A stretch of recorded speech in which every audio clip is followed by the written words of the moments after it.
Hi guys, welcome back to my YouTube channel. I am Priyanka and I have completed my BSc Agriculture from University of Agriculture Science Dharwad, and currently I am pursuing MBA in ABM in University of Agriculture Science Dharwad only. ಸುಮಾರು ಜನಕ್ಕೆ B S C agriculture join ಆಗೋಕ್ಕೂ ಮುಂಚೆ ಸುಮಾರು questions ಇರುತ್ತೆ. ಏನಂದರೆ, B S C agri ಆದಮೇಲೆ ಯಾವ ಯಾವ ಕರಿಯರ್ ಆಪ್ಷನ್ಸ್ ಇದೆ, ಬಿ ಎಸ್ ಸಿ ಅಗ್ರಿ ಆದಮೇಲೆ ಯಾವ ಯಾವ ಜಾಬ್ಸ್ಗಳೆಲ್ಲ ಅವೈಲೇಬಲ್ ಇದೆ, ಮತ್ತು ಹೈಯರ್ ಸ್ಟಡಿಗೆ ಹೋಗಬೇಕು ಅಂದರೆ ಯಾವ ಯಾವ ಆಪ್ಷನ್ಸ್ ಅವೈಲೇಬಲ್ ಇದೆ ಅನ್ನೋದು ಕಂಪ್ಲೀಟ್ ಇನ್ಫಾರ್ಮೇಷನ್ ಗೊತ್ತಿರಲ್ಲ. ಸೊ ಈ ವಿಡಿಯೋದಲ್ಲಿ ಬಿ ಎಸ್ ಸಿ ಅಗ್ರಿ ಆದಮೇಲೆ ಯಾವ ಯಾವ ಕರಿಯರ್ ಆಪ್ಷನ್ಸ್ ಅವೈಲೇಬಲ್ ಇದೆ ಅನ್ನೋದನ್ನ ಕಂಪ್ಲೀಟಾಗಿ ಎಕ್ಸ್ಪ್ಲೇನ್ ಮಾಡ್ತೀನಿ. ಸೊ ವಿಡಿಯೋನ ಮಿಸ್ ಮಾಡದೆ ನೋಡಿ.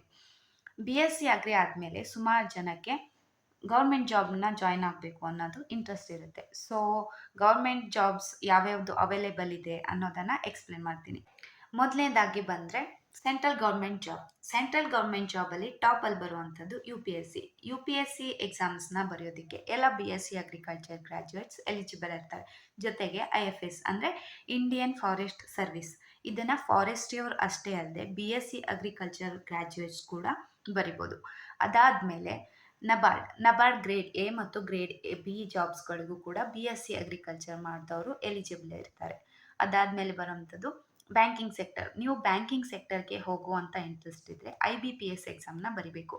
I B P S under ಬರುವಂತಹ ಎಲ್ಲ ಜಾಬ್ಸ್ಗಳಿಗೂ ಕೂಡ ಬಿ ಎಸ್ ಸಿ ಅಗ್ರಿಕಲ್ಚರ್ ಮಾಡಿದವರು ಎಲಿಜಿಬಲ್ ಇರ್ತಾರೆ. ಜೊತೆಗೆ ಸ್ಪೆಷಲ್ ಆಫೀಸರ್ ಆಗಿ ಅಂದರೆ ಅಗ್ರಿಕಲ್ಚರ್ ಫೀಲ್ಡ್ ಆಫೀಸರ್ ಆಗಿ ಕೂಡ ಜಾಬ್ ತಗೊಳೋದಕ್ಕೆ ಬಿ ಎಸ್ ಸಿ ಅಗ್ರಿಕಲ್ಚರ್ ಅವರು ಎಲಿಜಿಬಲ್ ಇರ್ತಾರೆ. ಇದಕ್ಕೆ ನೀವು ಎ ಎಫ್ ಒ ಎಕ್ಸಾಮ್ನ ಬರಿಬೇಕಾಗತ್ತೆ. ಅದಾದಮೇಲೆ regional rural bank R R B under ಬರುವಂಥ ಎಲ್ಲ ಪೋಸ್ಟ್ಗಳಿಗೂ ಕೂಡ ಬಿ ಎಸ್ ಸಿ ಅಗ್ರಿಕಲ್ಚರ್ ಮಾಡಿದವರು ಎಲಿಜಿಬಲ್ ಇರ್ತಾರೆ. ಇದಾದಮೇಲೆ ಇಫ್ಕೋ, ಎಫ್ ಸಿ ಐ ಅಂದರೆ ಫುಡ್ ಕಾರ್ಪೊರೇಷನ್ ಆಫ್ ಇಂಡಿಯಾ, ಅದಾದಮೇಲೆ ಸೆಂಟ್ರಲ್ ಬೇರೋಸ್ ಕಾರ್ಪೊರೇಷನ್, ಅದಾದಮೇಲೆ ಫರ್ಟಿಲೈಸರ್ ಅಂದರೆ ನ್ಯಾಷನಲ್ ಫರ್ಟಿಲೈಸರ್ ಲಿಮಿಟೆಡ್, ಮತ್ತು ಕ್ರಿಷ್ಕೋ, ಮತ್ತು ಎಫ್ ಎಸ್ ಎಸ್ ಐ, ಅದಾದಮೇಲೆ national seed corporation, cotton corporation of India, ಈ ಎಲ್ಲ ಸೆಕ್ಟರ್ಗಳಲ್ಲೂ B S C agriculture graduates job ತೊಗೊಳೋದಕ್ಕೆ ಎಲಿಜಿಬಲ್ ಇರ್ತಾರೆ. ನಂತರ ಬರುವಂಥದ್ದು ಸ್ಟೇಟ್ ಗೌರ್ಮೆಂಟ್ ಜಾಬ್ಸ್ ಯಾವ್ದ್ಯಾವ್ದು ಅಂದರೆ ಎ ಒ ಅಂದರೆ ಅಗ್ರಿಕಲ್ಚರ್ ಆಫೀಸರ್, ಅದಾದಮೇಲೆ ಎ ಒ, ಅದಾದಮೇಲೆ ಹಾರ್ಟಿಕಲ್ಚರ್ ಆಫೀಸರ್, ಅದಾದಮೇಲೆ ಸೀಡ್ ಆಫೀಸರ್, ಆದಮೇಲೆ agriculture extension officer, state warehouse corporation, ಈ ಸೆಕ್ಟರಲ್ಲಿ ಕೂಡ ಜಾಬ್ಸ್ ತೊಗೊಳೋದಕ್ಕೆ B S C agriculture graduates eligible ಇರ್ತಾರೆ. ಸೊ ಇಷ್ಟೆಲ್ಲ ಇನ್ಫಾರ್ಮೇಷನ್ ಗೌರ್ಮೆಂಟ್ ಜಾಬ್ ಬಗ್ಗೆ ಆಯಿತು. ನಂತರ ಬರುವಂಥ ಕರಿಯರ್ ಅಪಾರ್ಚುನಿಟಿ ಅಂದರೆ ಪ್ರೈವೇಟ್ ಸೆಕ್ಟರಲ್ಲೂ ಕೂಡ ಬಿ ಎಸ್ ಸಿ ಅಗ್ರಿಕಲ್ಚರ್ ಮಾಡಿದವರಿಗೆ ಸುಮಾರು ಜಾಬ್ಸ್ ಅವೈಲೇಬಲ್ ಇದೆ. ಜೊತೆಗೆ ಸುಮಾರು ಕ್ಯಾಂಪಸ್ಗಳಲ್ಲಿ ಕ್ಯಾಂಪಸ್ ಪ್ಲೇಸ್ಮೆಂಟ್ ಅವೈಲೇಬಿಲಿಟಿ ಇದೆ. ಜೊತೆಗೆ ನೀವು ಕೂಡ ಆನ್ಲೈನ್ ವೆಬ್ಸೈಟ್ಗಳಲ್ಲಿ ಪ್ರೈವೇಟ್ ಜಾಬ್ಗಳನ್ನ ಹುಡುಕಿ ಅಪ್ಲಿಕೇಶನ್ ಹಾಕ್ಬೋದು. ನಂತರ ಬರುವಂಥ ಕರಿಯರ್ ಆಪ್ಷನ್ ಅಂತ ಅಂದರೆ ಹೈಯರ್ ಸ್ಟಡಿ. ಸುಮಾರು ಜನಕ್ಕೆ ಟೀಚಿಂಗ್ ಫೀಲ್ಡ್ ಮತ್ತು ರಿಸರ್ಚ್ ಫೀಲ್ಡ್ಗೆ ಹೋಗಬೇಕು ಅಂತ ಇಂಟ್ರೆಸ್ಟ್ ಇರುತ್ತೆ. ಆ ರೀತಿ ಇಂಟ್ರೆಸ್ಟ್ ಇರೋವಂಥವರು ಹೈಯರ್ ಸ್ಟಡಿಗೆ ಹೋಗಬೇಕಾಗತ್ತೆ. ಹೈಯರ್ ಸ್ಟಡಿ ಅಂದರೆ ಎಮ್ ಎಸ್ ಸಿ ಮಾಡಬೇಕು ಅಂದರೆ ನೀವು ಜೆ ಆರ್ ಎಫ್ ಎಕ್ಸಾಮ್ ಬರಿಬೇಕು. J R F exam national level exam. So ಈ ಎಕ್ಸಾಮಲ್ಲಿ ನೀವು ತುಂಬ ಒಳ್ಳೆಯ ರ್ಯಾಂಕ್ ತೊಗೊಂಡು ಜೆ ಆರ್ ಎಫ್ ಸೀಟ್ ತೊಗೊಂಡ್ರೆ ನಿಮಗೆ ಒಳ್ಳೆಯ ಸ್ಕಾಲರ್ಶಿಪ್ ಅಮೌಂಟ್ ಬರುತ್ತೆ. ಅಂದರೆ ಅರೌಂಡ್ 12,000 ಪರ್ ಮಂತ್ ಸ್ಕಾಲರ್ಶಿಪ್ ಬರುತ್ತೆ. ಸೊ ನೀವು ಕಾಲೇಜ್ ಫೀಸ್ಗಾಗಿ ನಿಮ್ಮ ತಂದೆ ತಾಯಿಗಳ ಮೇಲೆ ಡಿಪೆಂಡ್ ಆಗದೇ ಇರ್ಬೋದು.